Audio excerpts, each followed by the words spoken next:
बेटा अब आता है मजा एंगल ऑफ रिपोज। अब हम बात करेंगे angle of repose. What do you mean by angle of repose? अब बेटा ध्यान देना, यहां पे सुनो, ये ब्लॉक है, आप देख रहे हैं, ये नॉर्मल, ये बिल्कुल ऐसे है। अब यहां पर ये एंगल बना रहा हूं, एक एंगल बन रहा है, एंगल बन रहा है, एंगल बन रहा है, एक ऐसा एंगल, मेरा फोन ना गिर जाए, एक ऐसा एंगल जिस पे बॉडी स्लाइड करना स्टार्ट कर जाए, यानी ऐसे करके मैं उठा रहा हूं, ऐसे करके उठा रहा हूं, ऐसे उठा रहा हूं, ऐसे उठा रहा हूं, एक ऐसा एंगल जिसके ऊपर जस्ट बॉडी स्लाइड करना स्टार्ट कर जाए, that is called angle of repose. उसे एंगल ऑफ रिपोज कहते हैं। अभी रिमोट ले लेते हैं,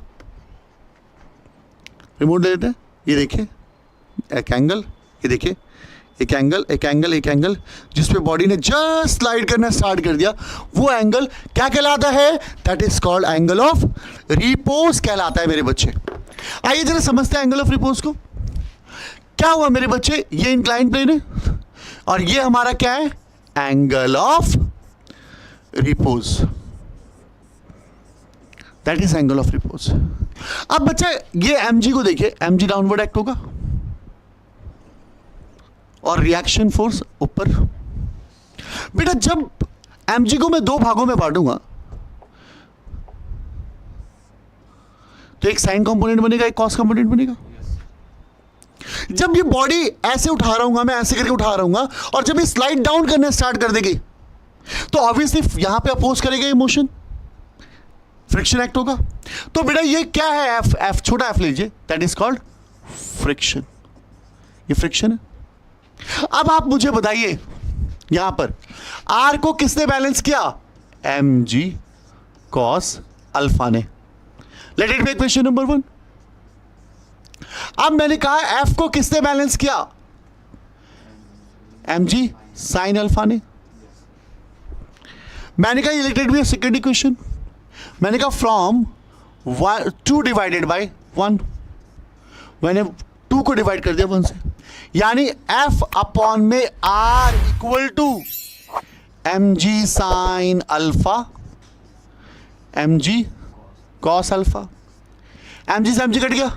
ओ भाई f upon r equal to 10 alpha, बोलो हाँ है ना? ओ भाई f अपॉन r क्या होता है आपका? म्यू होता है,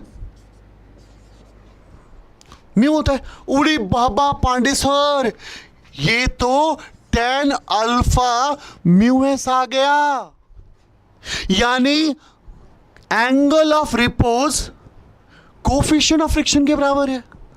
angle of repose coefficient of friction. और इससे पहले हम पहले पढ़ चुके हैं, इससे पहले पढ़ चुके हैं कि म्यू एस किसके बराबर होता है?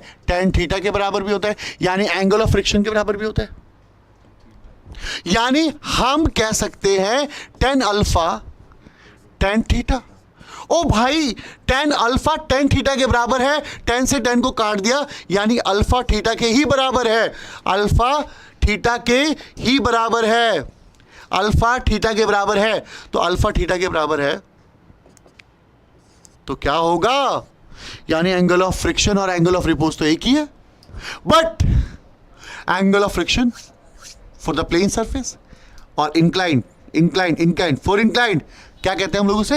एंगल ऑफ रिपोज कहते हैं। क्लियर है मेरे बच्चे? ध्यान रहेगा। और ये बहुत इंपॉर्टेंट टॉपिक है for exam point of view से।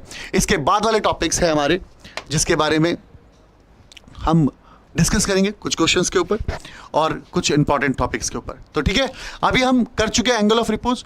मिलते हैं नेक्स्ट वीडियो में जहां पर मैं आपको इसके आगे वाले टॉपिक्स को कंटिन्यू करूंगा। तब तक के लिए बाय बाय मेरे दोस्त।